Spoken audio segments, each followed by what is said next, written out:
Hey, what's up, everyone? Thanks for joining me today. Thanks for watching this video. This is my first video. I have officially joined the YouTube group, and I'm excited. Like this is new for me, and I wanted to do this for a little while. For those of you who don't know, my name is Ryan, and I host the Broken Record Player podcast. It's a podcast I started a couple years ago where I bring guests on and we talk about our favorite albums and why we like them, and we go into the history of the album, the impact the album had, and we go down through every single song. So it's been a lot of fun. But I've also wanted to do this. I've wanted to do like album rankings and have a more visual presence and talk to people about music on YouTube and in video format. So this is the first one. We'll see how it goes. And we're going to start with my 100 favorite albums of the 70s list. So I've been doing this on Instagram, and what I've been doing is posting my 100 favorite albums. And I've been taking it 10 at a time. So I did the first 10 already. So numbers 100 to 91. And then I'm going to do the next 10 this week and then the next week. And what I'm going to do is at the end of every week, I'm going to have these videos where I just summarize the week basically and look at all 10 of those albums from the week. And so, yeah, let's do it. The 70s is a fantastic decade of music. We see a lot of new types of music emerge in the 70s, a lot of different styles of rock. Rock just explodes in the 70s, and it kind of leaves behind that sort of just classic rock and roll, psychedelic rock stuff. And we start to see more progressive rock and hard rock, and then heavy metal, and of course, punk rock, and even sort of towards the end of the decade we see like goth and post-punk. So it's a really cool decade for music. And then we also get some great jazz, and there's some awesome soul and R&B music here, some good pop music. So there's a lot to like about the 70s. And the 70s are it's an important decade of music for me because this was the decade that got me into vinyl collecting. And so when I was younger, I didn't really care much for the 70s music. Like I wasn't listening to Zeppelin or Floyd when I was, in junior high. It wasn't until I got into high school and I started to pick up on my dad's record collection and his CD collection, and I started to look at what he was listening to. And then I started to really get into the idea of vinyl, and I liked the idea of having that big record that you could look at and you could listen to, and you could read the lyrics while you're listening to the album. I just really enjoyed that. CDs were still awesome, but there was just something kind of, I don't know, magical about owning a record from the 70s or from the 80s, and listening to it in its original format. And so I started collecting records, and I was buying like the classics: Zeppelin, Pink Floyd, Bowie, Black Sabbath, Deep Purple, AC/DC, all that stuff. And this was back when I could get all that for pretty dirt cheap. I mean, we're talking like $5 a record, which for those vinyl collectors out there now, that's kind of unheard of today. Getting Led Zeppelin 4 at a used record store for $5. I don't think so, right? And we're talking good condition. We're not talking beat to hell, ring wear. We're talking beautiful sleeve, great looking vinyl, fantastic cover, $5. So I mean, like it was a lot of fun to be able to do that back in the day. Now it's a little more difficult, but we're gonna kick it off here with my top 100 favorite albums of the 70s, and we'll start with, of course, number 100 and work our way up. But coming in at number 100, we have the debut from American punk group the Dead Boys, Young, Loud, and Snotty from 1977. So the Dead Boys were right there with those other great classic punk bands like the Ramones, the Sex Pistols, the Clash, the Damned. They released this album at the same time that they were releasing their first albums. And they don't really get the credit that those other bands do. I know they only had a couple records, but Sex Pistols only had one, and they seem to be talked about endlessly. Dead Boys, this album right here, to me, out of all those punk bands I just mentioned, this is more punk in many ways. They sound like punks. They act like punks. I mean, this has an attitude to it that I think some of those other bands didn't have, especially like the Clash and the Ramones, as great as they were. And there's going to be albums from them on this list for sure later on. They didn't have the like, you know, when we think of punk and you think of the attitude and the rebelliousness, it didn't really come across as much in their music. This it comes across for sure. And this band also sounds a lot like the Stooges to me. And I know I think they're from Cleveland or somewhere in Ohio. So I think, you know, they had that Midwest garage rock sound as well. And it sounds really cool. I love these songs, especially Caught with the Meat in Your Mouth, just like really humorous songs, but there's a lot of attitude here. And you know, they should be talked about as much as those other bands, in my opinion. And so, yeah, number 100, Dead Boys, Young, Loud, and Snotty. Coming in at number 99 is a band that I'm not like the biggest fan of, but I just can't deny it that I love this album. Aqualung by Jethro Tull from 1971. This album is a classic. I mean, it's got really dirty, groovy rock on here with songs like the title track and Locomotive Breath and My God. There's some prog on here, but then there's some like really melodic medieval sounding songs like Mother Goose, for example. I really like that stuff. I'm a huge fan of bringing medieval sounds into music, and when a band does that, I really am interested. And so Jethro Tull does that quite a bit. But yeah, I mean, like, creepy album cover though, right? I mean, I don't know what's going on here. It kind of looks like it's Ian Anderson, the front man, right? But yeah, I don't know. Jethro Tull never really grabbed me. I know it's like, you know, they're kind of the butt of some jokes, like the whole Grammy debacle where they beat out Metallica to win the best metal album of the year award, which we all know that's ridiculous, but I think that says more about the Grammys, obviously, than anyone else. It's not Jethro Tull's fault that they got nominated for that and won it.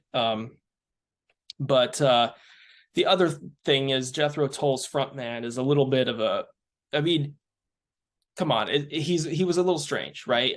He looked like a disheveled man. It looked like your crazy uncle, kind of running around on stage with a flute, you know, and kind of a weird looking band, a weird band, but I can't deny how great this album is. And, you know, it's got a lot of different things going for it. And, you know, is it dad rock? Probably, or grandpa rock, I should say. It's grandpa rock now. But anyways, Jethro Tull, Aqualung, number 99. Coming at number 98 is one of the catchiest albums on this list, and that is Heaven Tonight by Cheap Trick from 1978. What's not to like about this? I mean, it's one classic rockin' song after another. Surrender is on here. I mean, who hasn't heard that song? I thought I was going to get sick of that song, and I thought, oh yeah, when I put this album on again, that song is going to not do anything for me. And that was very, very incorrect, because that song is too catchy for me to not enjoy, even though I've heard it a million times from the radio and from that stupid Guitar Hero game that everyone was playing when I was in middle school and into early high school. Well, mostly high school, I should say, actually, getting my years all mixed up. But yeah, Surrender's a great song. High Roller is fantastic.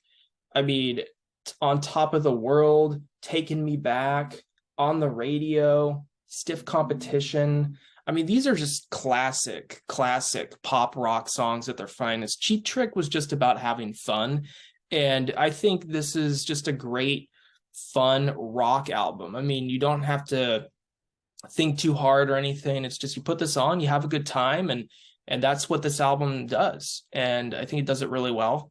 And yeah, Cheap Trick, what's not to love? Number 98.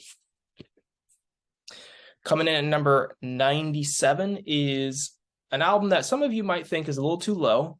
But truth be told, this is another band that I like, Jethro Tull, I just never got into as much as others, and that is Toys in the Attic by Aerosmith from 1975. Now, this is a fantastic album, and this is my favorite Aerosmith album. And I'm not downplaying Aerosmith because of the whole creepy Steven Tyler allegations. Those are creepy for sure, but I was just never a huge fan of Aerosmith. They just didn't do a whole lot for me. But if I'm going to pick a time period where I'm going to focus on their music, it's definitely this period, the 70s, the early to mid 70s, because after that, things kind of go downhill and with the drugs and everything. And Joe Perry leaves the band. And then they kind of have a resurgence in the late 80s and the early 90s. But I wasn't really a huge fan of those albums or those songs. And they haven't done anything since then for me. So, not the biggest fan, but this album rocks. It's filled with one hard rocking classic after another. Sweet Emotion. Come on. That's like my favorite Aerosmith song. You See Me Crying, the title track, Uncle Salty, Adam's Apple. I mean, No More, No More. These are great songs. And the only thing is, like, I'm a little bit burnt out of Walk This Way. I think I've heard that song a little bit too many times, and I've heard the original version a million times, and then I've heard the Run DMC version a million times. So I'm a little bit over Walk This Way, but the rest of the album is pretty much flawless. It's got one great rock tune after another, and yeah, this is Aerosmith to me at their finest. Toys in the Attic, number 97. Coming in at number 96, we have a jazz entry here. This is Ethiopian Nights by Donald Byrd from 1972, excuse me. Donald Byrd is an incredible trumpet player who had been making albums for quite a long time before this album came out. I can't remember what number album this is for him, like number 20 or something. He had been making records for a while, or at least he had been making a lot of them. And this one is just jazz funk and fusion at its finest. It's one of my favorite jazz albums ever. And to me, Donald Byrd is up there with Miles Davis in terms of trumpet players, and he doesn't get the credit that, of course, Miles does, but I think he's right up there with him. And if you just want like a really funky jazz album to listen to, this is really a good option. I think one of your best bets for sure. Jazz in the 70s was really fusing well with funk, and you had a lot of great artists like Herbie Hancock and Miles himself and Donald Byrd who were part of that. And so this is helping to bring jazz into a whole new sort of ballpark. And other albums will appear on this list that did that as well. But I mean, The Emperor and The Little Rosti, 2 songs here. There's only 3 songs on the whole album, but those 2 make up a big chunk of the album, or the majority of the album, and they're just funky as hell and really, really cool jazz music. So Ethiopian Nights by Donald Byrd, number 96. Coming in at number 95 is an album from a band that really helped to pioneer the hard rock sound and bring it to a lot of different people, and especially with this one song I'm going to talk about, and that is Climbing by Mountain from 1970. And the song is Mississippi Queen, which would pretty much ensure that this album makes the list regardless, because that song rocks. That is one of my favorite hard rock songs of all time, one of my favorite songs of the 70s. Leslie West, who's the vocalist or half vocalist here, and guitar player, his vocals are so powerful. And to me, he's what you want in a rock vocalist. Like, a lot of great rock frontmen and vocalists in the 70s, but Leslie West should be right up there with them when we talk about all the great rock vocalists. And oftentimes I don't hear his name mentioned. And to me, Mountain is not a one-hit wonder. They had other great albums too, but this is this is really incredible, bluesy, groovy hard rock. And when Leslie is singing, it's powerful. And his voice is just so like perfect for this kind of music. And yeah, I can't say enough about Mountain. Mountain just doesn't get the credit that they deserve. And to me, one of the great hard rock bands of all time. And this is one of the great hard rock albums of all time. So Climbing by Mountain, number 95. Coming at number 94 is an album that I was introduced to thanks to my dad and his collection. and that is Bridge of Sighs by Robin Trower from 1974. This is incredible. Like this album has some incredible guitar rock on here, some great blues. If you're a fan of Jimi Hendrix, listen to this album, because there are moments on here where it's just like, is Jimmy playing on this record? Like, there, it sounds that good. Robin Trower is an incredible guitar player and an incredible musician. Doesn't, again, I say this a lot for some of these bands, but doesn't get enough credit for that. And I think he's up there with some of the greats of the 70s and guitar players. And this album is just one soulful, bluesy, hard rock song after another. I mean, Day of the Eagle, the title track, In This Place, Two Rolling Stoned, Lady Love.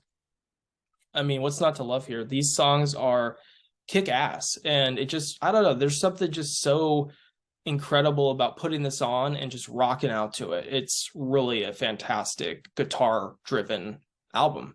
And if you're into guitar rock, like if you're into like the guitar side of things, if you're more interested in like, you know, those kinds of artists like Joe Satriani and of course Hendrix and Clapton, you got to listen to this, because this is fantastic guitar rock. So Bridge of Sighs by Robin Trower, number 94.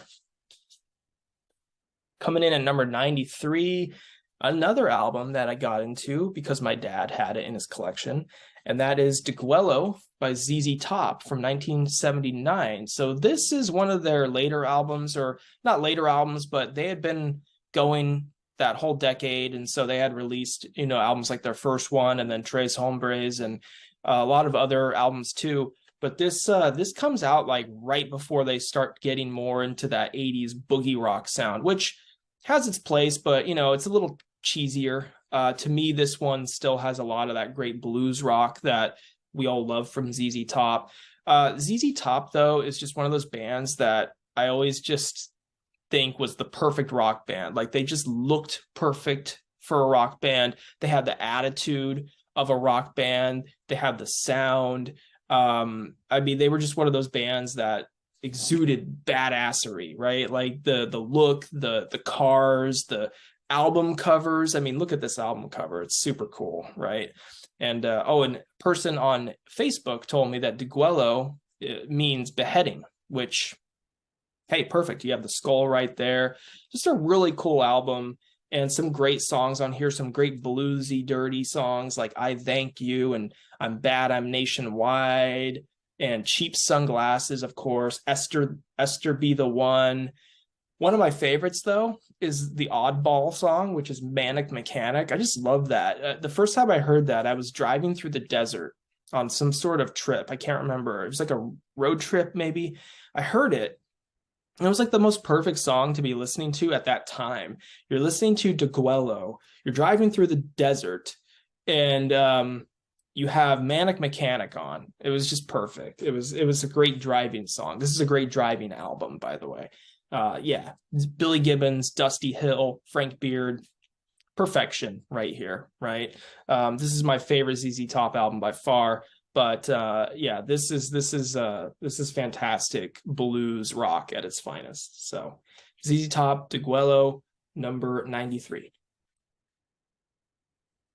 At number 92, I have an album from the prog rock giants Genesis, and that is Foxtrot from 1972.